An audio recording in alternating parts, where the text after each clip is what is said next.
Yo, yo, yo, yo, yo, what's going on? What's going on? Welcome to another episode of Empire Jeff TV. I am your host, Empire Jeff, coming to you on a Tuesday night, man, in which the Los Angeles Lakers went into Toronto and got a 128-111 victory on the road in Toronto, in Canada, in Drake's backyard. And they start this road trip 4-1.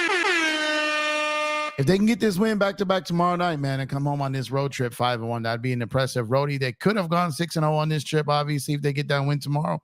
But you can't really look at that, man, because they got some games that maybe could have gone the other way too. So anyway, coming home 5-1 would be a tremendous blessing for this team. And, finishing out these final 6 games, 3 on the road, 3 at home. I believe 4 of those teams or 4 of those games are going to be teams fighting for position. So they're in the this is the definition. Oh man, I'm watching the Dodger game right now. Holy sorry. I'm watching the Dodger game while doing some Laker coverage here. So bear with me, guys, man. This Dodger season is crazy right now. So if they can come home 5-1 on this trip, and like I said, they're trying to get in, closing on that 7th and 8th seed. And the way this team is shooting the basketball, man, they moved their way all the way up to the top 7 in 3-point shooting for the season, especially, the entire season. And, that's what they've averaged over the last 10, 15 games as well. So they've been able to shoot the ball. Their defense over the last, handful of games, 10 to 15 games, is where's their offense trending in the direction. I know you see some of the points they've been giving up, but at the end of the day, it's just the way this league is playing. And they gave up 111 today. Toronto lost on 13 games in a row coming into tonight's game. Definition of a trap game. They got RJ Barrett back and Emmanuel quickly back today. And the Lakers were still able to blow them out convincingly. And like I said, they're going to Washington tomorrow. The second night of a back-to-back. They got to get out of Washington. They got to get out of Toronto. They got to get through customs. They got to get to the hotel. They got to get all of this done and play tomorrow and hopefully come out, handle business early in that game so they can catch some rest at the end of that game like they did at the end of this game. And head home 5-1 on this trip. So let me know in the chat, man, how many of you guys had them going 5-1 on this trip, man? The way this team has been playing all season, up and down, that roller coaster ride that is Los Angeles Lakers basketball. It's been hard to have really faith which team is going to be, which team is going to show up, what team is traveling on this trip, what team is going to show up from night to night or every other night or back to back, what team is going to show up. And the team that's shown up these past 10 games, 15 games is this team that we're going to want heading into the playoffs. Now, is this team flawless? No. Are there problems still there? Yes. Are the deficiencies still there? Yes. Do they still have their limitations? Yes. Do they still have some struggles? Yes. However, am I as worried about this team right now as I was 2 or 3 weeks ago? No. And that's because they've kind of turned the corner here. Guys have found their roles. And it's just good to see them playing at the level that we had hoped they'd be able to play. They got Gabe back. He's still not able to do a lot, right? He wasn't out there tonight. Still no full definition on when Vando's coming back, if he's coming back. And while I do think he will come back, like you guys know, I've said multiple times, got to wait and see how he looks when he gets back. And he's going to get, how many minutes he's going to get and how much time is he going to have to get in condition here. Because the last time Vando came back, it took him a solid, 6 to 8 weeks to finally turn back into Vando. So I don't know if the Lakers are going to be able to have that luxury this time around. So Rui has been stepping up in his absence, in Christian Wood's absence. Jackson Hayes, who I don't have a ton of confidence in, who I don't trust a lot out there. I don't believe the guy has a very high basketball IQ, but he does bring some of that athleticism that we need. Like I said, in pace and in space, he can do some good things for you. But in congestion and traffic, that's what I worry about.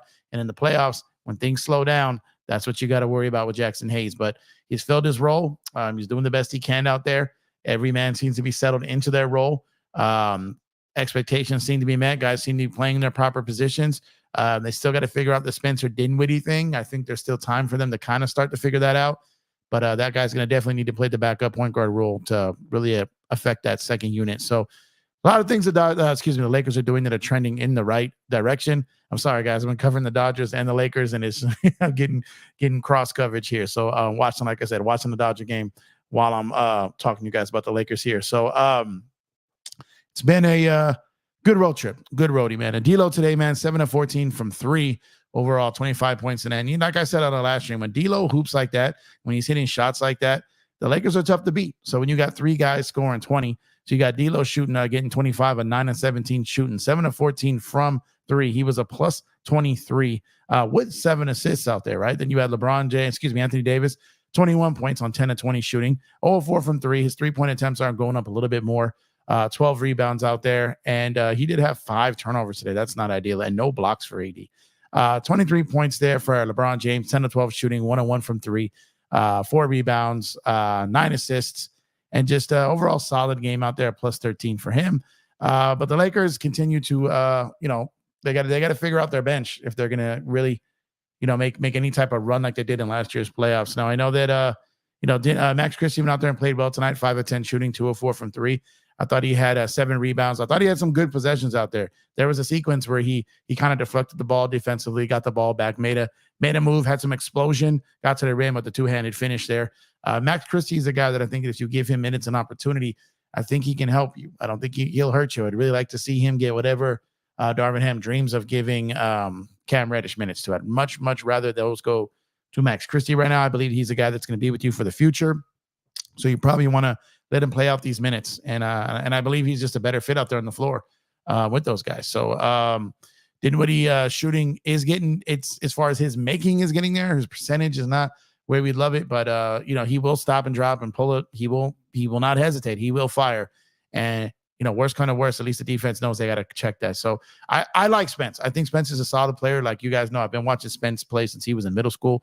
I think he's still a good addition to this team. I think he can have a really good impact on this team. I just think, he needs to, be more in that role of having the ball in his hands with the second unit. I think he can defend better, obviously, than our 2 starting guards.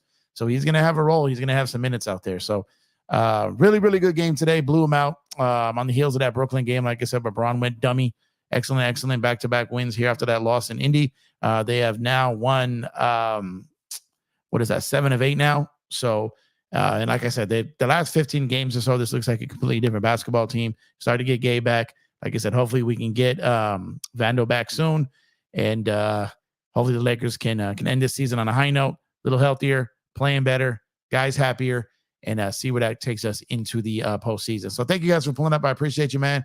Daniel Barry Sports Highlights. Yo, what's going on with you, my guy? Thank you for pulling up. Tamika, hello to you as well. Thank you for pulling up. Elder, my brother, what's going on, bro? How you doing, man? I hope you are doing well. Need to reach out to y'all. Reach out to Reem, man, to get your info, man. I want to make sure, checking on you and make sure everything's good with you, bro. But I'll definitely tap in with you, man. But like I said, man, whatever you need from the community, like I said, that ain't nothing, man. That ain't gonna be a thing because as much as you give, it's only right that you get. This in this world, you get out of it what you put into it, right? So definitely gonna make sure that, like I said, I don't know all the details, but definitely gonna make sure you good, man. So appreciate you pulling up. Hope that the Lakers playing well. Is a little ray of sunshine there to kind of help you through what you're dealing with. And we love you in these YouTube streets, man. So blessings to you, and hope everything is all good, my guy. Let's see. Vegas Devs says, salute Jeff in the chat. Thank you for pulling up. I appreciate you, man. Yeah, his search, that was a crazy catch by Kike. It almost blew the lead in that inning, though. Dodgers escaped that 5-4 winning right now, man. And nice stop by Muncy. Yeah, that's the one that kind of threw me off guard while I was watching the stream here. Let's see. Elder says, I did. You talk about you had them going like 5-1 on the trip. I didn't know what they were going to do. This team is really hard to predict sometimes, man. Hanson, what's good with you, bro? Thanks for pulling up. I appreciate you. Absolutely. Good win. Searcher says, I'm leaning towards giving Max more minutes. I think they should. I've been saying that. Our best lineup all season has been when Max was at the shooting guard, even over Austin. You know what I'm saying? Like I've always said I wouldn't mind Austin off the bench to help that scoring punch off the bench. Our best lineup, other than having Vando in there with D'Lo and Austin, which isn't an option right now, has been Max in the lineup in lieu of Austin. So, I would like to see them have that lineup more often. Let's see. Yeah, Max more minutes when AR and D'Lo aren't hitting. Yeah, like if they come out and D'Lo and AR are on fire, then you can let that rock, right? But if they come out and D'Lo isn't hitting shots right off the bat and Austin is struggling, he's got some turnovers, he's not making his shots, then maybe you get Max in there who can be a little bit more two-way for you, right? And then maybe you go to a little bit of a backcourt of Spence and him, and you can apply a little pressure out there on the guards. So I know that Spence is not known as this defensive player, but he's way more athletic than these guys, and he can recover better. He's got more reach, and he's stronger than people think. So Spence out there with someone like Max could give this team a little something when they need it if those other guys aren't going. I'm not saying to replace those two starters with these two. I'm saying that when those two don't got it going, then switch it up on the other team, and maybe you can go a full-fledged, and maybe you can apply some pressing and some better defense out there with those other two there. Hanson says nobody wants to see the Lakers in the playoffs because they have that extra gear. I would say that most people probably wouldn't prefer it. I don't know if anyone's ducking them. I would say that anyone other than Denver is probably like, okay, yeah, if we face them, that kind of sucks in the first round. I think Denver doesn't care who they face, where they face. They're the champions. I think they feel that they can get it done. It's going to be on another team to show them that they can't and effectively shut them up, man. Elder says Dinwiddie hit 3 threes tonight, right? Let me see. I think he did. I know I saw him hit a couple. Let's see. What did he make today? 3 of 6. You're right. He shot 50% today. He's capable. Like I said, my thing with Spence isn't really about Spence. Is D'Lo, Austin, Braun, and these other guys going to let him play his role?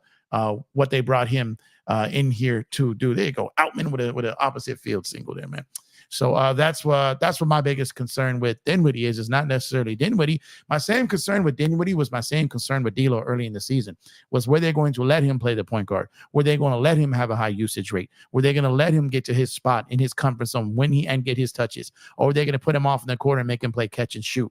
D'Lo is capable of playing catch and shoot, but he's better with the ball in his hands, get going, stopping and pulling him from three in transition, or in a kind of early transition and not necessarily crazy pace or fast break, or even just when the ball's in his hands on a side, on an island over there. So when he gets that going, then he's much better at catch and shoot. But he's better with the ball in his hand, creating his rhythm on his first couple shots, and then transitioning him into catch and shoot. He's much better that way. So that's what I felt early in the season. And a lot of the times when D'Lo was having his struggles was because the team really wasn't allowing him to be D'Lo out there. From the second they started letting him be D'Lo in about mid-January or so, he's been D'Lo ever since. He's had a couple bad games. He has, but for the most part, he's played great the last 2 months. And the D'Lo haters, aka the LeBron Thong team, pretty much just sits back and just waits for either D'Lo or Austin to have a bad game and just completely rip them like they haven't been playing great for the last 2 months, right? So it be that way sometimes, but like I said, I feel like there's a little bit more balance here. So when you got a D'Lo or you got an AR struggling, or both of them are struggling, then I would like to see Max and or Spence get a little bit more trust out there in those type of games, especially defensively, man. Elder says Gabe, Dinwiddie, and Max should be your bench points. Yep, I believe that as well. And I think they're all different too, right? They're all different and capable. Now, Max, I don't know about a point guard, but as far as a guard who can put the ball in his hands, at times I get it. And Gabe and Spence, a little bit different. Spence a little bit more explosive. Gabe a little bit more heady out there, a little bit more of a dog on defense. Max a little bit of hybrid of the two. So I like that trio. I agree with you. I think those three out there would be pretty solid off the bench for sure. Patrick, what's going on, my guy? He said, "Hey Jeff, great win. Absolutely great win. I think Spencer should start. AR-15 should come off the bench. So I don't think Spence should start. I think that if you're going to put AR on the bench, which I don't see them doing at all now, especially not this season, I think that it should be Max. Because like I said, if you go back and look at a lot of teams that have made deep playoff runs or even championship teams, you always have like that one dude in that lineup. You're like, he's not really a starter. And we get that, but he gives something to that lineup that they lack. Would he start on other teams? Maybe not. Would he start on another team who has a better player than him at that position? Probably not. But a team like the Lakers, when you got LeBron James, when you got D'Lo, when you got AD, and you got Rui, you got guys who can score the basketball, but you lack scoring off your bench. So you'd probably prefer to have one of those guys on your bench. And at this point, the way Rui is playing, fitting alongside Braun, this is what we really wanted and we're looking for the whole season. And what just happened here? AR, I believe, plays the same way, whether he's starting or coming off the bench. I feel he's the same exact player, whether he starts or comes off the bench. And with that being said, he can always play starters minutes and can still close games. So it's not like it's a punishment if his minutes stay high and he finishes games. So then you got Max out there starting the game early and, like I said, helping that defense out there in that backcourt. And it's only going to improve his confidence and see what he can do to start games here. Has Spence showed that he can be a very reliable defender? He's a capable defender, Patrick, because here's the thing. He's more athletic than the other two, right? And so other teams, they're not going to search him out as much. They're not going to create switches to seek him out. That takes away one and more advantage from the team when he's out there, because his ability to recover, his ability to block shots, his length, like we've seen it. You saw that game against SGA. You saw that block against Dame. You've seen what he's capable of doing against guys in the clutch, right? Because of his length, because of his athleticism, that neither D'Lo or AR really has, right? So they're both very crafty offensively with the basketball. They are, but they're not very super athletic. So where you lack in athleticism, Spence and Max give you that. And so that's just my point. I'm not saying that those two are better than the two that are in the starting lineup. I'm just saying what they bring in lieu of those other two is something different, which is what you need on a basketball team. You need to bring in counter with something different out there. Let's see. Elder says, love you too, brother. We are good for sure. Yeah, man. I just want to make sure you're good, Elder. It's bigger than basketball. You know what it is, man. So just want to make sure you good. And like I said, if you didn't catch what I said the last time when you were on here, I don't know if you dipped out a little sooner. You're always that guy that's first and foremost to jump in and support everybody, right? When I first launched my channel, man, you was rocking with me heavy, man. Super chat after super chat, Cash App after Cash App. Became a member, like spread the word. You went into another channel and was telling people, get over here, help this dude get his 1,000. Like you always show love. Not just that, but whenever I've been on a panel with you, you've always given me respect. Always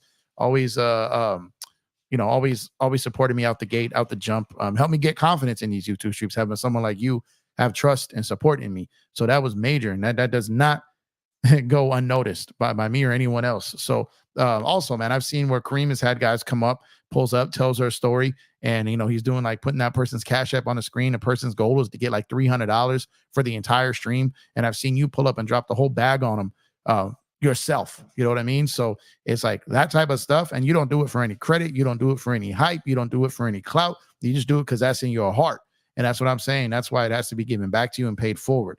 And I'm gonna make sure damn well I do my part. I'm gonna make sure that the word is spread on that, and make sure that, because I know that you don't need it and you ain't gonna ask for it, because that's not how you're built. But at the same time, it's just what the universe requires. When you put out, when you give good, you get good. That's what I believe, man. You know what I mean? So I'm gonna make sure that everyone that saw you taking care of people, make sure, and everyone that was taken care of by you, make sure that they gotta, you know what I'm saying? They got to return that favor, because that's just what brotherhood is, and that's just what you should do. So definitely appreciate you. And like I said, I'll definitely be in touch. Like we're going to make sure, whatever is needed from the community, I'll be front and center, man, with the loudest dude in the room, making sure that happens, brother. So greatly appreciate you. 5-4 Dodgers, bottom to 6. Yeah, man. Dodgers got 2 on. First and second, 1 out. Mookie up to bat. AKA, man, future MVP Mookie Betts right now. And this boy is raking right now, man. Another home run earlier in this game. And, man, just wait till Shohei gets going, y'all. Just wait till Shohei gets going. Speaking of getting going, I'm sorry, y'all. Lucky over here acting a fool right now. So doing his thing. DJ, what's good, my brother, man? Shout out to you, DJ, AKA Mr. 60 Cent over here, man. Pausing his workout to pop in here and shout you guys out in the chat here. Make sure to pull up the Lakers in 5. Drop him a sub if you have not done so already, man. Good dude, great channel, great content. Going to hit him up, man. And DJ, man, hit me up, man. We're going to hit up these Dodger games, man. I'm going a lot. I went to last night's. I've gotten, I think, 3 already this season. And I'm going again, hopefully tomorrow. Hopefully I'm going to go tomorrow. If work lines up right, I'm going tomorrow. And, man, I'm going to a lot, DJ. So hit me up and let's head to a game, brother. Yeah, absolutely, Elder. We got you, brother. We definitely got you. Hello, Craig. Thanks for pulling up, guy. Appreciate you, man. Thank you. Let's see. We got Curran. I'll give my Thunder a hard time during the season, but I'm down for a playoff series against y'all, Thunder in 7. That would be a good series. I think that series would be tougher than people think from the Lakers side. I think people think the Lakers can take them out in like 4 or 5 games. I don't think that's the case. I think the Lakers could get them in 6. The inexperience, it's a bad matchup for you guys. It's a good matchup for us. Obviously, Denver, Sacramento, like teams like that are a bad matchup for us. We're a bad matchup for you guys. Does that mean that we're guaranteed to beat you in a playoff series? Hell no. But I like our chances over you versus Minnesota or Denver out the gate. So I definitely would not mind playing you guys in a first round. However, I think you guys have a very, very good young team and a very, very promising future. Let's see. Elder says, I appreciate deeply, my brother. Much no, man. It's mandatory, brother. We appreciate you. Greatly appreciate you. And like I said, we're gonna talk, bro. We're gonna talk for sure. But if you guys haven't done so already, man, please drop a like on the video. Subscribe to the channel if you have not done so yet. as well. Let's see. We got 21 likes on the video, so I appreciate it if y'all drop a like and subscribe to the channel. And like I said, man, there's about 30% of the people who watch on the daily who have yet to subscribe to the channel. So please go ahead and subscribe to the channel, man. And like I said, YouTube gets a little grumpy with me, man. I haven't been going every single night because the Dodgers have been going to Dodger games and covering the Dodgers as well. So when you miss a couple of days or you don't be here as consistently, YouTube punishes you, man. So I'm doing my best to try to still keep this schedule right and still get up here and do my YouTube streams by going to these games, watching the games and all these things. So so I've had to kind of sacrifice my playback channel right now just because the timing of everything, man. So look, I'm working to get back to normal consistency here. So appreciate you guys staying and rocking with your boy, man. People on Twitter still rocking heavy. So appreciate y'all. And of course, everyone on YouTube, man. Thank y'all. You are greatly appreciate it, man. Greg, what's going on, my guy? Thank you for pulling up. I appreciate you. What's good, Jeff? Great win. We need that win tomorrow, though. And that's my point exactly, man, is that, like I said, coming home 5-1 just has a totally different ring than coming home 4-2. You feel me? So coming home 5-1, which I believe they can, I believe they will. I think the way they play that first quarter will show how serious the Lakers are taking coming home 5-1. I think it would be very important to come home 5-1 on this trip, man. And then have 5 games left. And 3 of those being at home, I believe, after that. And, handle business, man. Just go handle business. Phoenix still remains the team with the worst schedule left. Sacramento there is 4th in the league. The Lakers have fallen all the way down here to 16th. Golden State is at 20th. Dallas, we have no chance basically of catching now. So I think the Lakers have a very, very good chance of finishing 7th or 8th. They're just going to have to handle business. And I think they're going to have to win 5 out of these last 6 games. I just think that's what it's going to have to be. Because as we sit here right now, and I know there's some games going on right now, the Lakers are still in that 9th seed. They are a game back of Sacramento and a game and a half back of Phoenix. And they are 2.5 back of New Orleans, which I think is little too much to ask for there. So let's check these scores here, man, and see what's going on. If those games have let's see. So the Kings, Clippers are definitely not helping the Lakers right now. Kings are up 15 on the Clippers with about 3 minutes to go in the 4th. That game's probably a wrap. Golden State is beating Dallas right now. So both teams that we could have hoped to have catch a L today, and probably 2 teams that we thought would beat those other 2 teams are losing right now, man. So they're not getting any help from these guys right now. So it looks like it looks like the Warriors and Kings are both going to win tonight. So Lakers will be pretty much stuck and stay even with those 2 teams for tonight at least, man. Gemini, what's going on, my guy? Appreciate you for pulling up. I still wonder if there's a way we can get the 6th seed. However, it seems like we're in the play-in tournament. We just got to keep on winning and see what happens. It would take an act of the basketball gods for us to get the 6th seed at this point. 2.5 games with 6 games to go it's borderline. It's mathematically possible, but it's really not possible. You'd have to have everything go right for you and everything go wrong for the others. And that's a lot to ask at this stage of the season. And I'm not sure it's going to come to that, man. Let's see. This win would be nothing if we lose tomorrow. I wouldn't say it means nothing, but it just, like I said, coming on 5-1 it sounds much better than coming home 4-2. Hell, they could have came home 6-0, man. They really could have. There's a couple of games they could have lost to. Now, obviously, they could have lost that Milwaukee game, right? So I understand all that. But like I said, coming on 5-1 at this point of the season on a road trip that a lot of people were worried about. We come on 5-1. That just sounds so much better than coming on 4-2. Come on now. Y'all know that. Y'all know that, man. Bloodhound, what's going on, my guy? Thank you for pulling up. I appreciate you, man. I see our ceiling is making the 2nd round. You know what? It depends. I don't really know what our ceiling is yet. Do we get Vando back? How does he look when he comes back? Does Gabe continue to contribute? Does D'Lo shoot lights out in the playoffs? How does Austin play in the playoffs, right? Does AD dominate in the playoffs? There's too much unknown right now for me to sit back and have any type of real proper expectations for this team come playoff time. Health is wealth. And our depth is not what we thought it would be this season. And like I said, our bench has been a problem. Obviously, our second chance points. We fixed the shooting issue. Can we defend in the playoffs? There's some things that this team still has to worry about before they even worry about getting to and through a first round.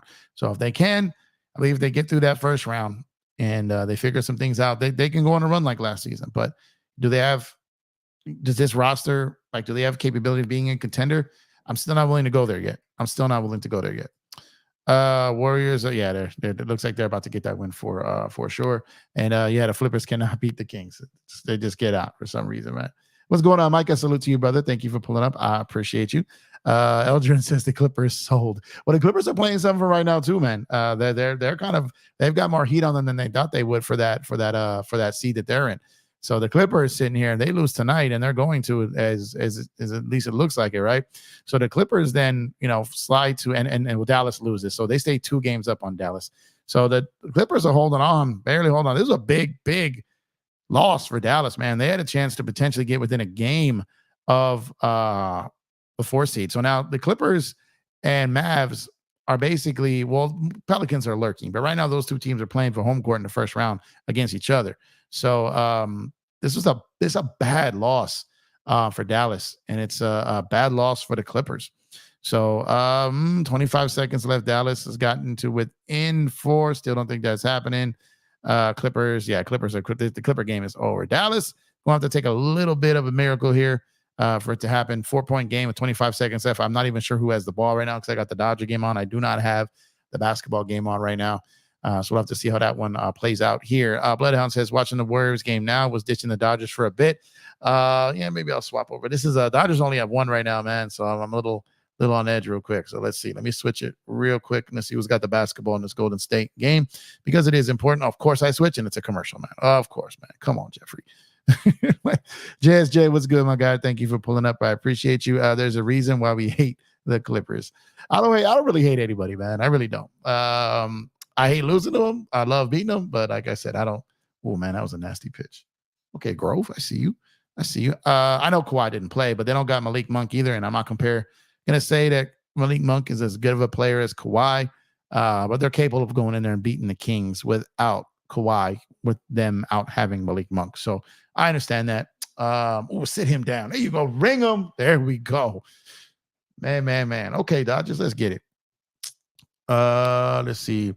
Yeah, Ohtani, give him some time, y'all. Give him some time. The best thing about it, though, Serge, is this Dodger offense is doing things that teams haven't done since like the 1800s or the 1930s, and Shohei hasn't even got going yet. You get what I'm saying? So don't even worry about it. He's typically a guy who doesn't really get going until April anyways.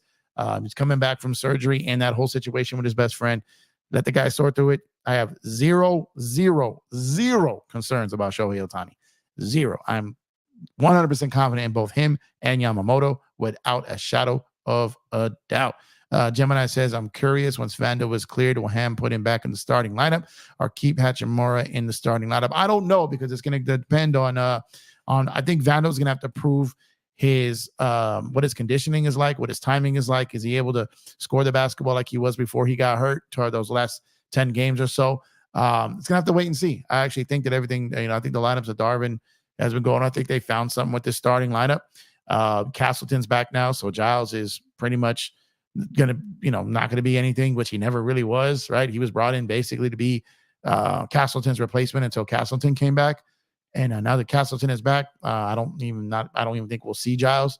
So I know Laker Nation was believing he was like the next Kareem Abdul-Jabbar when we got home, but y'all need to chill, man. But yeah, so even that portion of it's kind of starting to settle in. But when it comes to Vando, I think it'll come off the bench at first. I think we'll see how he goes, and then I think it'll come down to matchups. And then again, Rui tends to play very well in the playoffs.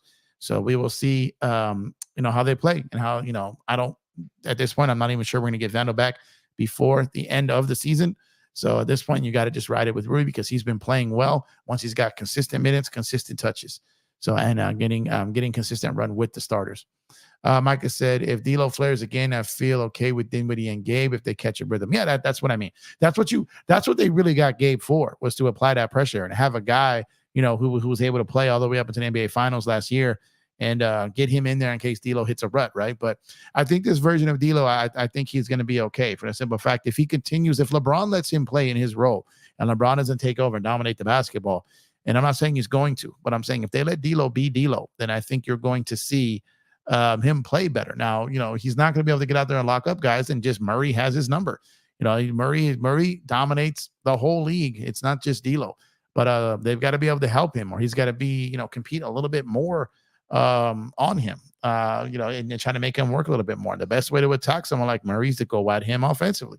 So D'Lo's gonna have to get there and score over 22 points a game against someone like Murray to make Murray work and make those other guys work, to make KCP work, to make these guys' legs be tired. So when they go out there, they can't just sit up there and just make all these threes comfortably. You got to make them work on the defensive end too. If they're hunting you out, hunt them out.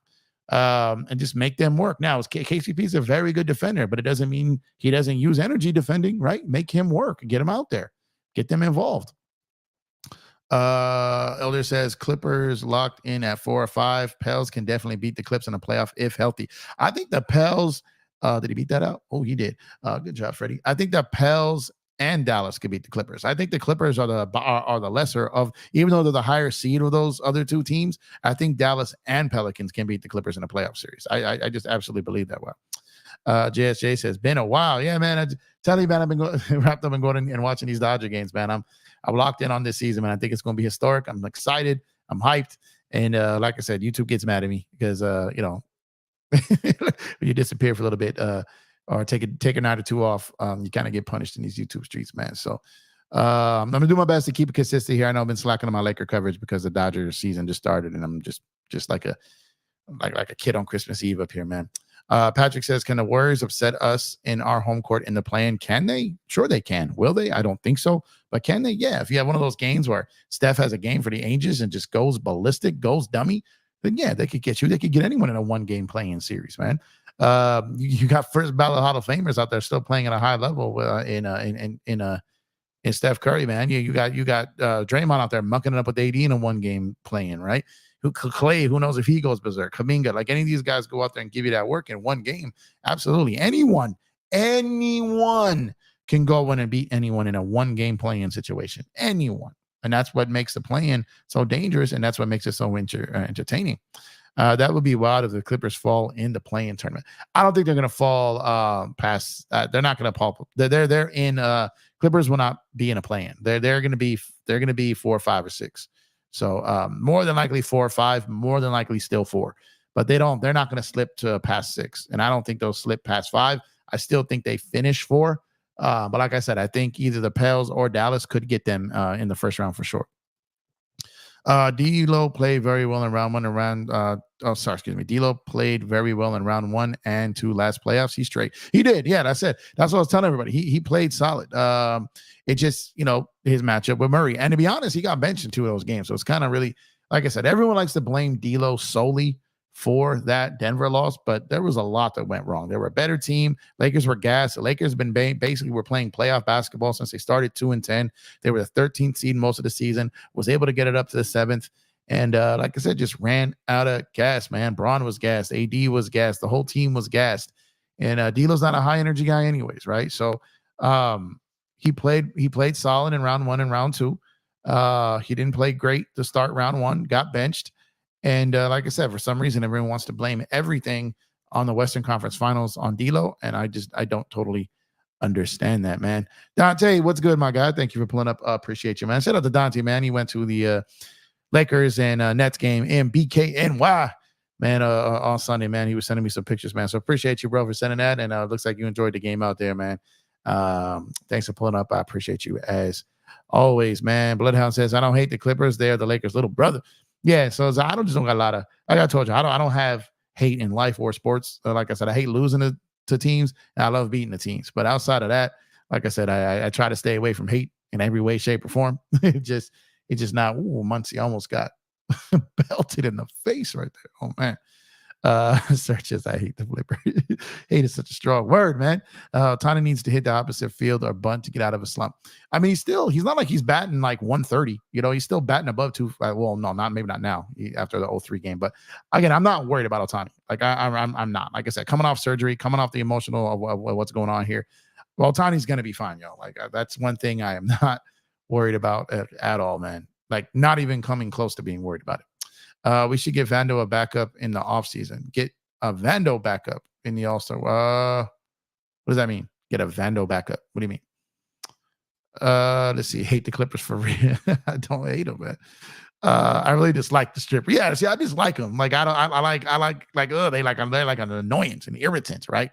But I don't hate them, man. Like I don't hate them at all. But yeah, I think I could rock with that word there. Dislike. I dislike. Yeah, I could say that. See the chats get it. I'm not saying all right. I'm not saying you can't hate them or don't feel free to hate them. I'm just saying my mentality kind of is I just don't really vibe that way. You know what I mean? But hey, you're free to hate or love as much as you want at any team out there. You're your own individual with your own feelings, your own thoughts. It is not for me within my rights to tell you how you should or shouldn't feel about a team. I'm just saying me. That's all I'm saying. That's all I'm saying. That's what makes this game so beautiful and what makes these debates fun. Because, like I said, I've talked about this numerous times. You could have like two incredibly intelligent people who see the game two totally different ways. And it's just very interesting to me. Or you could have someone completely like, I don't want to use a particular word, but someone that's unintelligent and see the game in a horrible way, right? And it's just like, you really like, for me, it's always about getting inside their view and their perspective of how they see the game, because that always interests me. It really does. If someone's being disrespectful and just talking like wilder and ridiculous, it's like, okay, this is a waste of time. But like if they're like really like that's just how they really see it, they're being respectful, then it's interesting to me because we're watching the same game, right? And it's just different to me because there's people who are just casual basketball fans, people that play professionally, people that played like maybe all the way up to the varsity, maybe some college ball, maybe some junior college ball, or someone who played like who was a daily hooper at the park or rec league, your travel ball, like AAU, like it all depends. And you got the people who played and coached. You like you got personal trainers. So there's all different views of how people see the game and agendas that come from that, right? So I could typically spot.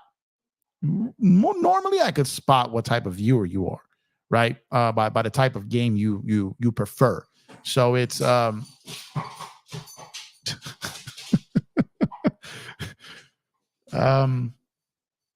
Lucky's acting a fool. I apologize. But like I said, but it's still extremely interesting to me because I love getting inside the minds of how people see this beautiful game that we love. And like I said, it's just always interests me how we can watch the same exact play at the same exact moment with 5 different people and come away with 5 different perspectives. That's always going to intrigue me. Like always is going to.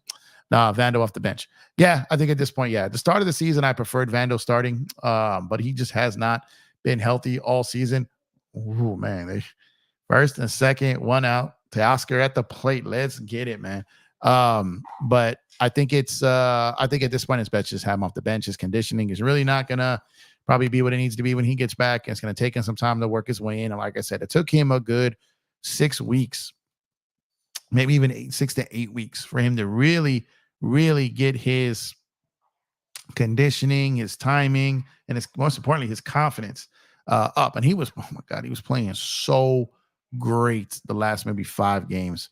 And that Boston game and that first half of that Boston game was just incredible, man. If we could get 50% of that Vando back, that right there is a battery in our back that could really help carry this team further. Really could. Let's see. White Castle needs a few years. White Castle, yeah, he's not ready, but he's not ready. Neither is Giles. Giles, these guys were never gonna. Oh man, this guy cannot.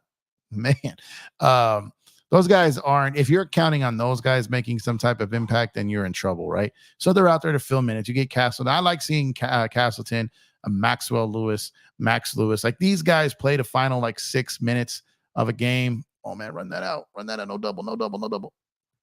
Oh, he beat that out. There we go. Okay.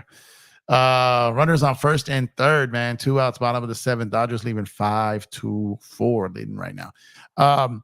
But like I said, that's the type of game I want to see those guys. Those are the type of minutes I want to see those guys get into right now. If any of those guys are playing meaningful minutes, and that our team is probably in trouble, man. Dante said Dodgers is Betts MVP right now. Yeah, Betts is just he does not start seasons like this. I think it's from a good month to hit 5 home runs last year. I think a month, right? He's got 5 already in the first week. Like he is balling, man. He is balling, man, doing his thing, man. Tried to tell Giles wouldn't play. Yeah, I mean, I told them all too. They call me a hater. like guys, like they were saying that he should be starting next to AD. He's the guy to play on the front line next to Joker. I'm like, oh my God, like, please just stop it. Like, stop it. Like, you get any of these two-way guys and all you guys want to act like the Lakers just stole somebody. Like, the Lakers know something the rest of the league don't know about these guys. Like, think about this. Oh man, that was a nasty pitch, and Outman goes down. Think about this. Not if Giles was that valuable, how come teams with an actual roster spot didn't sign him? The Lakers got him on a two-way. Teams with an actual roster spot didn't even sign him. You get what I'm saying? So it's like, we got to be realistic here. Y'all be thinking these dudes who's coming on two ways or come in and just put at the end of the bench are like really because like the Lakers just reached in and found some like magic trick to make these guys all start over players. It don't work that way, man. It don't work that way, man. Y'all need to chill out a little bit. Let's see. Free Mind, what's going on? He said thoughts on Rondo's career since he retired today. I never thought he was gonna be a Laker. You know what? I always felt he would be a Laker because he developed that bond with Kobe toward the end of Kobe's career. Kobe was real fond of him, and believe it or not, he almost became a Laker a couple of times prior to when he actually did become a Laker. So that didn't surprise me because it almost happened a couple times prior. I'm hoping that he finds his way to this Laker coaching staff somehow. I'm not saying as a head coach. It's not what I'm saying. I think I'm over the rookie head coach situation. Find himself on this bench and being that assistant that leads film room. And because that's everyone knows, or anyone who's ever talked to anyone that covers the Lakers, anyone that's paid attention to the details, Rondo is a massive, massive film guru. And what he can bring to a team based off that, I know a lot of people try to give Jason Kidd credit for the defense that the Lakers played in the bubble, but it was actually Rondo who set up. It was Rondo who designed the defense for Game 6 against Miami in the clinching game. So Rondo is a film room legend, and I think he has a chance to be an incredible head coach. But I don't necessarily think he should get one out the gate. I think he should pay his dues a little bit on a bench, and I would love for it to be on the Lakers bench. I don't think he necessarily should be a head coach yet. Rondo's it can be very temperamental. He can be hot-headed. He can, he's got to kind of grow into that role a little bit. And I would love for him to do that on the Lakers. I think he could fill a role there. AD has always played his best when Rondo has been on the floor with him. So I can only imagine that AD could be able to get something, or Rondo could help devise something that could help to bring the best out of AD, even if Rondo was on the bench in one way, shape, or form. Shot now search there. If we match up against the Nuggets, can Rui overpower MPJ? MPJ is tall, but I don't think he is strong. He could overpower him, but then MPJ is gonna work Rui on the other side too. Rui or Braun aren't great at guarding threes. So whereas the Lakers might have an advantage there, then the Denver Nuggets also have an advantage on their side with MPJ because Rui's not going to want to, Rui's going to get some and ones on 3-point shots. Like there's going to, did that hit him or hit the bat? What just happened here? Oh man, that could have been bad. So I think that Rui will have an advantage over MPJ on one side, but I think MPJ will have an advantage over Rui on the other. And like I said, I don't think either one of them are going to get the amount of touches that's going to swing a series. But it comes down to who's going to make more shots when they get those opportunities. And I think that Rui is really, really becoming more reliable from that 3-point shot now. His ability to put the ball on the floor, his ability to finish, his ability to have explosion and touch. I think Rui is developing into a very, very nice basketball player. And for what the Lakers have him at, like I said, they've got a good player there. They always have. It's just a matter of, is he going to get his minutes? Is he going to play in his right role? That's what it's always is when it comes down to someone like Rui. This version of D'Lo not getting cooked, I don't care. Well, I mean, he could potentially get cooked still as far as defensively, but he can do cooking though. He can go out there and drop 25 on Murray. But again, he has to do it. He has to go out there. D'Lo needs to come out. I think I just may sound crazy, but I think it might be more important for D'Lo to get 20 to 22 points on efficient scoring more than in LeBron or the AD getting 30, because him giving you that is just such a luxury and an additional weapon that Denver just did not have to account for last season. So just something to keep an eye on. I think if he comes out and he has those, he hits a couple like 3 threes in the first quarter type situation, then that changes that entire game and it can change the entire series, in my opinion.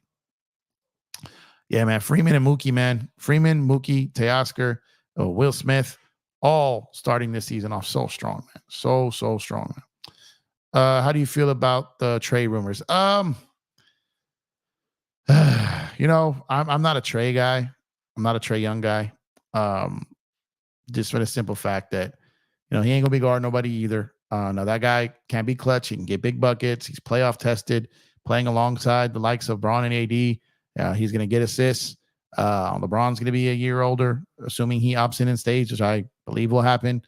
Ball in Trey Young's hand more, but I just don't know if I'm giving up Rui, Austin, and D'Lo and picks for that. Like I just think that's a little too expensive for a guy who only plays one side of the ball when the league may be transitioning a little bit more towards a little bit paying attention to defense. Obviously, it's not going to be like it was before, but all of a sudden, if they're going to make it to where you can sometimes touch these guards now and be a little bit more physical with them, then maybe now is not the time to to give up depth. But Trey's a good player. He is. I just don't know, man. I'm on the fence about it. I'm on the fence. My Yankees lost tonight. However, I'm happy for the 5-1 start. I see your Dodgers taking care of business so far. Long season, of course. I see both teams doing their thing this year. Yeah, man. I love seeing the Yankees sweep the Astros. I was rooting for them today in Arizona. Obviously, that's the Dodgers division right there. So I was rooting for them. I was watching them. I was watching the White Sox Atlanta game. That was a good one. I was watching the Philadelphia Cincinnati game. And I saw Bryce Harper hit all 3 of those home runs. I was like, dude, this dude has not had a hit all year, all season, all week. And he basically had like a good week today. He had 3 home runs tonight. One of them a grand slam. Just ridiculous when he gets hot and then when he puts the bat on the baseball, crazy things happen, man. He pulverized all 3 of those baseballs. Like it was just bang. Like I was like, my God. So I'm happy baseball's back, man. I'm watching as much as I can. And while watching basketball as much as I can, TVs, tablets, computer screens, everything. I got multiple different games. I got sports bar in my house. It's crazy over here right now, man. Elder says he'll be a Laker this summer. Trae Young. That's what the streets is talking, man. That's what they're saying, man. That is what they're saying. We're gonna have to wait, and see. It can't happen until after the draft. So we're going to have to wait and see on that. The Lakers will have 3 picks to move this summer, but the 24 or the 25, whatever it may be, the 24 cannot be moved until after the draft. So they'd have to pick someone for that team and then move. They can't move it prior.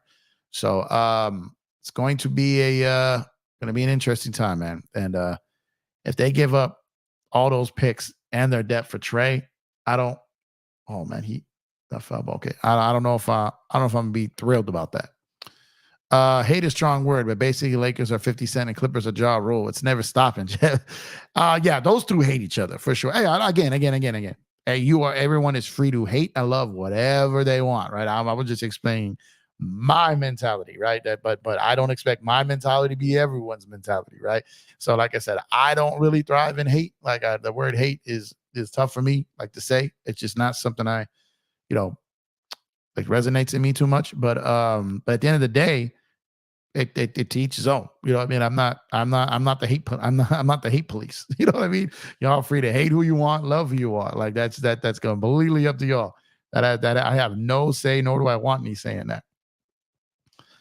He says, if you're born and raised in LA, you hate the Clippers. But like, we were never raised to hate the Clippers. Like, they were never anything, and they still haven't been. So, like, I think what it is, I think you guys just, I think it's the Kawhi fans, the fanboys, Laker haters that took refuge in Clipper colors. I think those guys just make you hate the Clippers. When actual Clipper fans, like the real Clipper fans, the people who grew up watching the Clippers trash their entire life, they're not bad people. They're really not. This group, this pocket of Clipper fans that are basically just Kawhi, anti-Braun, Laker dudes, those guys are just weirdos, right? But it's like the actual. I've touched on this multiple times. People that I know have been going to Clipper games for 15 years. People that I know that became Clipper fans because that's the only game they could afford in town when they were young, right? I know what that's like, right? So, and it became fans of them because of that, and they stuck to it. Like I got no hate towards those guys, and they're actually pretty knowledgeable basketball people. But these dudes who came around the time, like there was that pocket of guys who came around the Lob City time, and that fizzled out.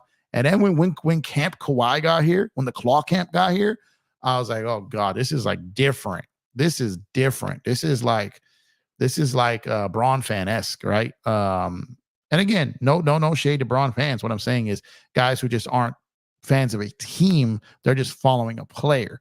So I'm not throwing shade at them. I'm talking trash. I'm just saying like they're loyal to the player, they're not loyal to the team. So when you had a wave of those guys coming over to Clippers, it just I feel like that caused a lot more animosity amongst Laker fans.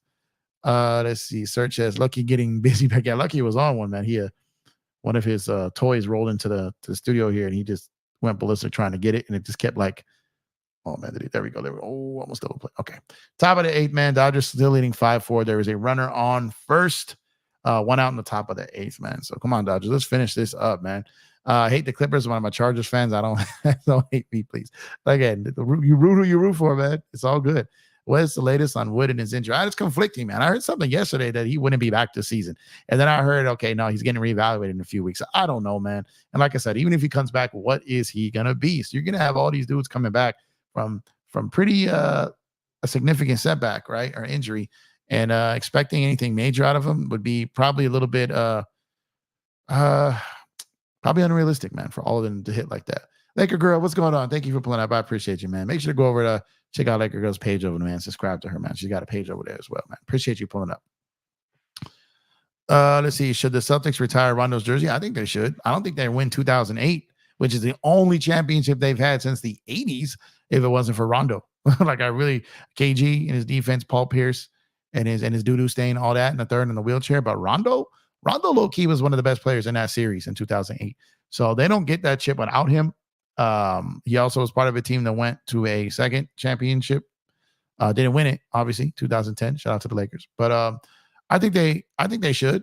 Like I said, he was part of the only chip team in the last 30-something years. So I think if you retire KG, you got to retire Rondo because they both helped you get a ring. You don't get either one without either one of them. That's just my opinion. Let's see. 5-4 Dodgers lead, top of that. Yeah, man. They got to finish this up here, man. They got to finish this up. Go, James. What's good, my brother? Thank you for pulling up. I appreciate you, man. Hope you're doing well. Thank you for pulling up.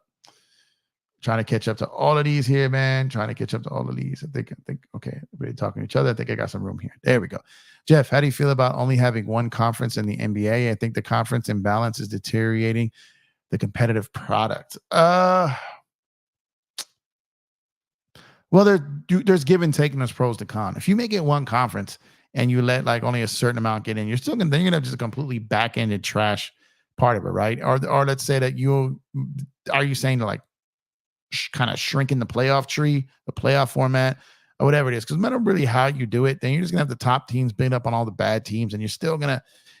There's no real perfect answer to it. The only real perfect answer to it is competitive balance, which is new CBA is designed to help. So you're gonna have to give that a little bit of time. So that new CBA parity and competitive balance, which is pretty much what the new CBA was built on. It's gonna take. This is really the first summer of it. Last summer was kind of like the appetizer. This is the full meal. This is the real boogeyman of the new CBA coming this summer. So I think the new CBA is designed to fix exactly what this is, Patrick. It just wasn't going to happen overnight, and we haven't even had the first full summer of it. So when we have the first full summer of it, I think you'll see it start to take effect.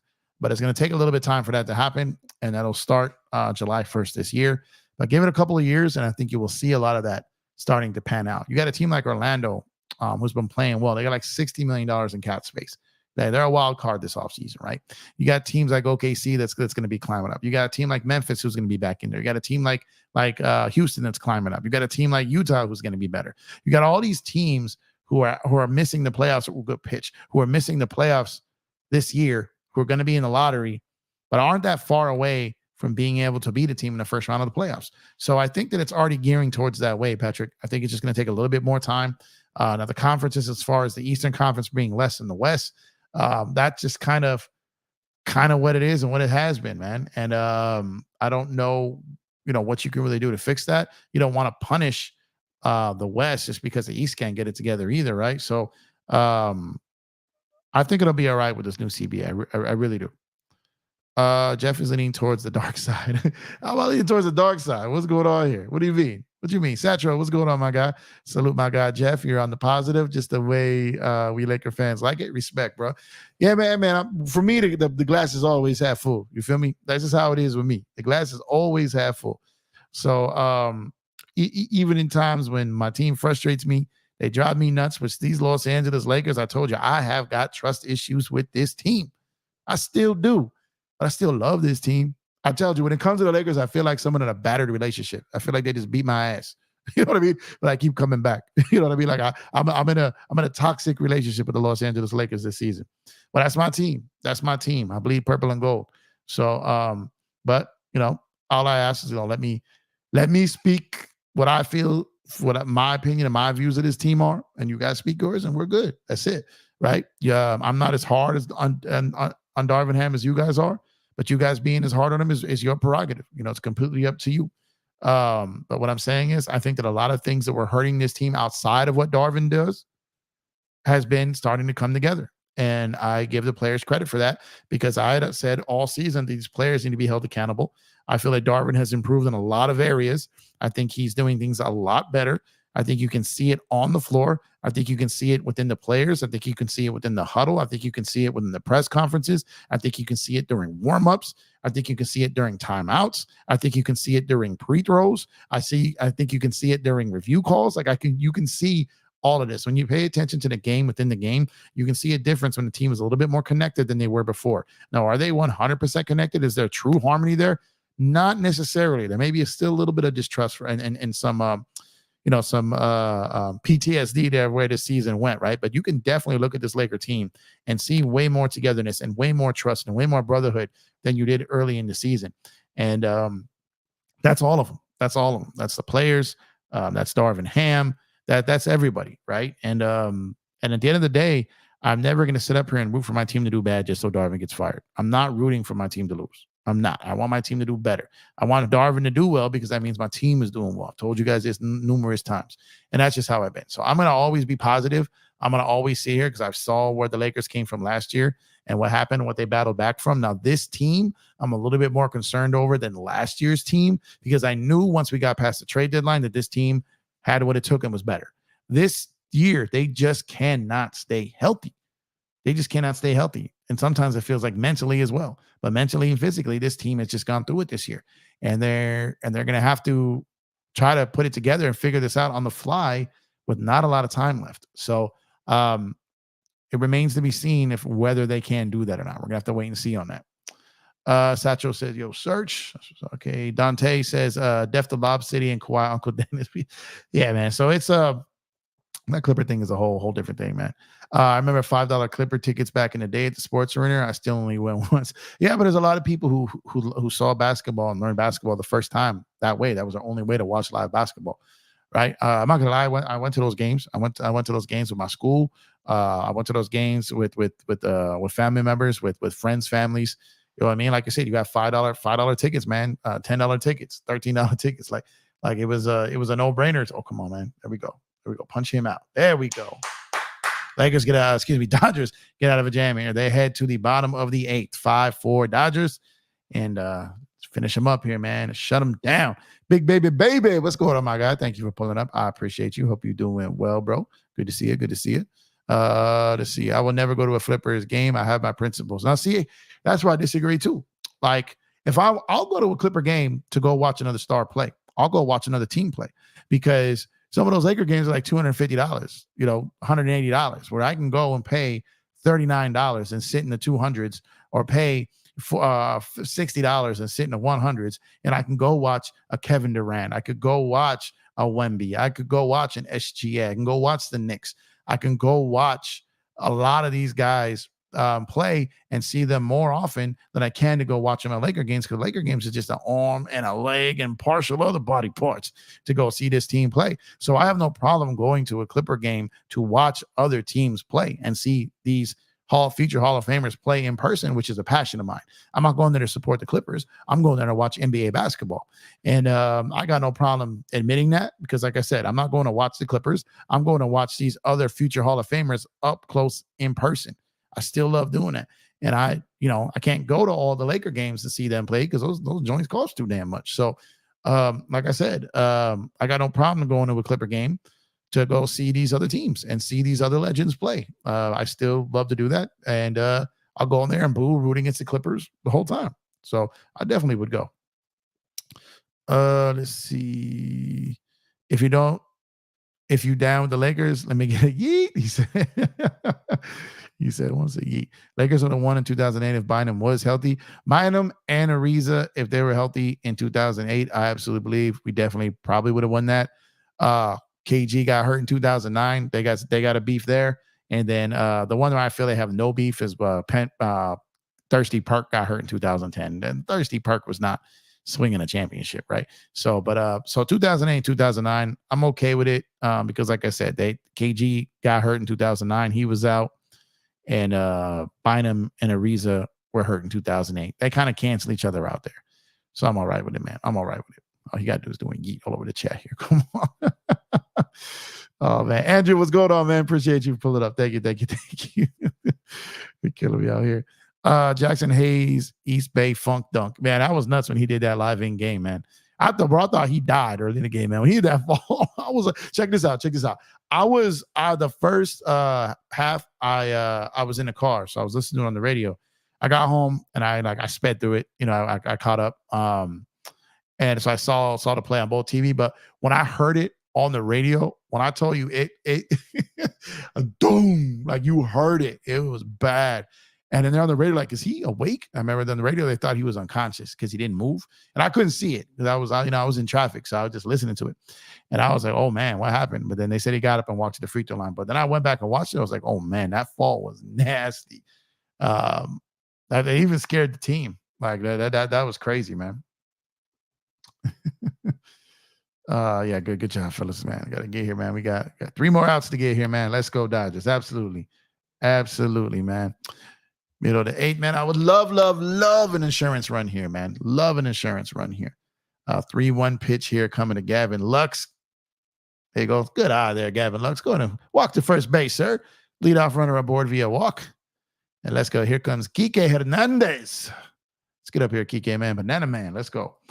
Nah, I ain't playing top dollar to sit in a roof of a Laker game. That's what I'm saying. Like for me, like I said, I love watching live basketball. I just do. So I got no problem shelling out bread to go to a Clipper game to watch these other legends play, man. Because like I said, I want to see these guys play as much as I can if my schedule permits. So like I said, it's not about going to support the Clippers. Like I said, my pride ain't like that. My thing is I'm a basketball fan. If there's basketball, if there's hoopers playing, and I got a chance to go see a future Hall of Famer play up close, I'm gonna take advantage of that, man, because we only got them for a certain amount of time. Come on, Kike. Oh man, whiffed it. That. JSJ says, I will go to a Flipper game if they are playing the Lakers. Yeah, well, obviously that's great too. Let's see. We're going to a Clipper game to hate and talk ish for $40. That's what I'm saying. Like you pay $40. Some of it even come with a drink, some packages. And like I said, if you want to go see somebody's play, somebody's team, and some of these players that you're watching around the league, man, and some people that you want to see play live, like I'd much rather like you can go to like some cases, you can go to like 6 or 7 Clipper games for the price of one Laker game. And see all these different players play. And I'm gonna say this. I'm gonna give you a little. I don't always do this. I don't always do this, but I will tell you this. Let me see this pitch. Oh, Kike, where you swinging at, bro? It's very easy to get media connects going to Clipper games. Very easy. And I'm just gonna tell you all that. It's very easy. Very, very easy. A lot easier than at Laker games. So I'm just saying. Just saying, y'all. Just saying. Dante, yeah, that's $40 well spent. Yep, it sure is. Jeff, do you blame Pau Gasol for the 2011 sweep by Dallas? Double play, man. No, I don't blame Pau Gasol. That team was at the end of its run. There was a lot of things wrong with that team. Kobe's, he was starting to have some of those knee problems then. Pau just, like I said, that team ran its course. There was a lot of things going on with that team. Lamar Odom was not Lamar Odom anymore. There was a lot of things kind of trailing off and becoming problematic with that team. Meta wasn't meta anymore. Like there was a lot of things. That team just ran its course. You're very lucky if you get a 5-year run out of a team. And like I said, you had Powell 2007 and 2008. 2008 to 2009, 2009, 2010, 2010, 2011. So it's about a 4-year run there, right? So it's pretty much within the realm of what a team can be. And they just kind of ran out of gas, man. They had gone to 3 straight finals, 1, 2, and then eventually the wheels just fall off. And then they tried to rebuild it. Things kind of fell apart there. But no, I don't solely blame one player for any playoff loss. That's crazy how the Clippers beat us as much as they do and still ain't won anything and still have cheap tickets. The owner knows they suck too. Well, there's no real demand to go see them. And that's the thing. Like, there's really no like heavy demand. Like, so, the prices don't surge on the resale market, and there's just not people falling over themselves to go watch them play. So it's easier to say, like I said, it's easy to say to go watch future legends and current legends play. Come on, Mook. Good protect there. It's I didn't go to a single Clipper game this year. I didn't go this year, but I have gone in the past. Like I said, to watch these guys, and it's and I got no problem continuing to do it. Just my schedule just didn't really permit it this season. Come on, Mookie. Oh man, little up. Look like he's protecting, man. This guy's painting the outside here. Good protect. Clippers have a limited cap space. No, they don't. This summer is going to hit them pretty rough. And that's why, they may even lose Paul George, y'all, because he still wants a max. They're not, as of right now, don't appear willing to give it to him. And there's other teams that'll pay up for it. Oh, Mookie, you chase. He set you up there. All right, here we go. Coming to the top of the ninth, man. Dodgers up 1. Phillips coming back to close it out. Let's go, baby. Let's go. Bet to the plate 2 out. Yeah, struck out, man. Struck out. Great. What's going on? Great game. Thank you for pulling up. I appreciate you, man. Hope you're having a good one. Man, them crypto seats need to be wider. Well, they try to fit people in there, man. I remember the Dodgers stadium seats back in the day, man. Those things were crazy tight. They kind of finally they did some renovation and kind of made them a little bit wider. But man, Dodger stadium seats back in the day were crazy, bro. Like it was crazy. What's going on here? Hold on a second. See, this is why I don't ever check my phone during the stream. Give me 1 second. Okay, sorry about that. But the Dodger Stadium seats used to be snug. Like, they're still not wide, but they used to be crazy, bro. Crazy. I think Kawhi is worth watching. Kawhi's a Hall of Famer. Like I said, like Kawhi's worth watching when he plays, right? But like I said, to me, it's all about, like, I'm a basketball junkie, man. Watch multiple on League Pass. The games I miss, I replay, or I'll have it in the background, listen in the morning. Like I said, I love being around basketball. I like being in arenas. I like being at stadiums. You know what I mean? I just like it. No matter I don't care if it's in my city, in another city. When I travel, I try to go to games outside in other areas. I just like being in arenas. I just love it. You know what I mean? So whether it's Lakers, Clippers, I haven't gone to a ton of Spark games, but I probably should. Kings games are great. So like I love being in arenas and stadiums. I just love it. So I don't, like I said, I've gone to plenty of Clipper games to watch other legends play. Didn't really get the chance to do it this year, but I'll definitely, now it'll be a little bit more difficult at the Intuit Dome because one, I don't know what those prices are going to look like, but 2, it's a whole different experience trying to get to Inglewood from where I'm at than trying to get to downtown LA. So that 405, ooh, not to be trusted. So I don't foresee me going to many Clipper games. I will go to that arena because I want to see it. But I am I probably will not be going to many of that. It's just the Inglewood is a journey and much tougher to get to from where I'm at than downtown. Downtown, I'm like 20 miles. I could take a train. Like it's no big deal. Downtown ain't nothing. Dodger Stadium, crypto, nothing. Ain't no problems. Inglewood, man, that's tough, man. It's tough to even get to Rams games. At least those are Sundays, though. But man, live games are as fun as watching at home. What makes it good at home are camera angles and the right announcers. Yeah, facts. But if you go to a Clipper game or a Laker game or anything, you're in the right section. And then, I picked up on where like certain season ticket holders sit and all that stuff. I go to a section where you can just talk ball with real basketball knowledgeable fans, and that makes that experience real fun too. And plus I got a couple family members that work in the arena. So sometimes the beverages be a little you know, so it's just the experience. I mean, I just like being around stadiums, man. I just love the experience. Kings games are very fun to watch. Hockey is very fun to watch in person. I know a lot of people struggle watching on TV. I get that, but in person, hockey's fun, man. Come on, 1 and 2, strike them out, man. Jeff, you been to a game at MSG before? I have. MSG, I like that bar. What's that bar right outside of MSG? What's it called? Local, the one that's got that rooftop and like that little weird little staircase in there, man. Local, I love it. Right outside of MSG, across from the post office, that mammoth ass post office that y'all got right there. Yeah, man, I've been to multiple games in MSG, man. And last time I was there was in 2000. Last game I went to MSG was in 2018. So I'm hoping to get there. I was hoping to get there this year. Didn't have it. I think I'm gonna be to New York this year, but I don't think I'll make it to MSG this year. But probably a Yankee game, though. Yankee or Giants game maybe by the end of the year. But I've never attended a live playoff NBA game. That must be insane. I wish I was at Game 6 in the 2010 NBA Finals. Yo, I was I've been to multiple playoff games. I've been to finals games. Yeah, it's just different, man. It's just different, man. Especially when Kobe was playing. Oof, just different, man. Kobe and Shaq, but man, just different. 405 and the Hollywood Freeway can be parking lots. Can be, say they are like total parking lots at times, man. Makes it absolutely difficult. Come on, man. Strike Bailey out, man. Ooh, got him. Sit your ass down. There we go. Right down the middle. What you just stared at that? Bing, froze him. There we go, man. Let's see. Baseball live is very fun. I love baseball. I love baseball on TV, live, on the radio. Part of me, because my old school way, like when I'm listening to my grandpa and all that stuff, so listening on the radio. So a lot of the times I'll start like maybe we take Lucky for about a good pitch.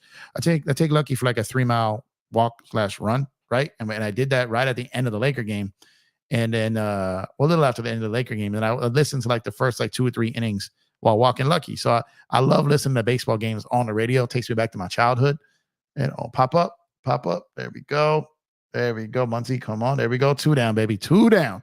So it takes me back to my childhood, listening to my grandpa. So sometimes on purpose, I'll listen to like, so back in the day, Vin Scully would go back and forth between TV and radio. And then what we would do is we would change the audio for whichever Vin Scully was doing. So if Vin Scully was on TV, we'd have the audio for the TV. If Vin Scully was on the radio, we would listen to the radio. So I used to map out like, we'd map like if I was going to go outside, or we were going to run to the store, whatever it was, we'd go make sure to hop in the car at the time where Vin Scully was on the radio. Like that's how we did it. So I love listening to baseball on the radio because like it's very nostalgic for me. So usually for like the first couple of innings, we'll take Lucky for the walk, and I'll listen to the Dodger game on the radio to start it. Oh man, there we go. Tying run on first. Go ahead, run. Come in, sit up, plate. Come on, Phillips. Hockey is great live. You don't realize how fast of a sport it is. Oh man, it's a neck-breaking sport, man. So hockey is great to watch live. But I understand, like, if a lot of people don't know really the rules or anything, it can be overwhelming at first. Just do like a YouTube crash course on it, and then go watch it. But it's very, very, very fun to watch in person for sure. Man, that live from Kobe to Shaq versus the Trailblazers, this must have been nuts to see live. Man, I wish to God I could have been at that game. That would have been incredible. Man, Max Chapman up, man. He's having a good start to the season. Come on, Phillips, man. Let's get this dub, man. Come on. Good pitch, man. Up and in, 0-1. There we go. Purple and gold. What's good, my brother? Thank you for pulling up. Appreciate you, man. Hey, Jeff, what do you think about Bronny leaving SC, going for the draft? I saw that he was transferring out of SC. I saw something pop up earlier, but I don't know all the details on it. That's all I heard. He's transferring out of SC. There we go. 2 strikes. Let's go. Giants down to the last strike. 0-2. Runner on first. 2 outs. Top of the 9th. Dodgers leading 9-4. Come on, Phillips. Bounce one on him, man. Trick him. You got 0-2, man. You got some pitches to play with here. You got a runner on first. You don't got to worry about a guy scoring on a pass ball or wild pitch. Sit him down, man. There we go, baby. Let's get it. Let's go, Dodgers. There we go, man. Dodgers win 5-4 over the hated San Francisco Giants, man, and take the first 2 games of this series, man. There we go. Historic season incoming. I'm telling y'all, man. Let's go, Dodgers, man. Let's go. Juan, what's going on, my guy? What's up, Empire? Great show, man. A little Dodgers and Lakers, man. We can't get breaks with this 8 seed. Yeah, it's gonna be tough, man. I told you he got him to chase. Look at that dot, a sink right there. Woo! Nasty work right there. There we go, Dodgers. There we go, man. Lakers win. Dodgers win. Let's get some fire emojis in the chat for the Lakers and Dodgers tonight, man.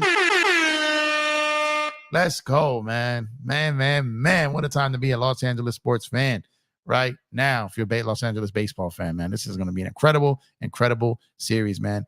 Does that mean LBJ is leaving also? Probably not, bro. I think LeBron stays. I don't know all the details behind the Bronny stuff. I've had a busy day. Got home, caught the Laker game, watched the Dodger game. Had a lucky time. I had to walk him. Got home. I got to read into it later tonight. I don't know all the details. I saw something come across the screen that Bronny was transferring out of SC or something like that, but I don't know all the details of it. So I'm not going to pretend like I do. So I'll check up on it later. But Dodgers get the win. Lakers get the win. Lakers have a chance to come home with a 5-1 roadie tomorrow night. And the Dodgers have a chance to sweep the series against the Giants tomorrow. Hopefully I'm going to that game. And the Dodgers have a chance to win 6 of 7 on the road trip.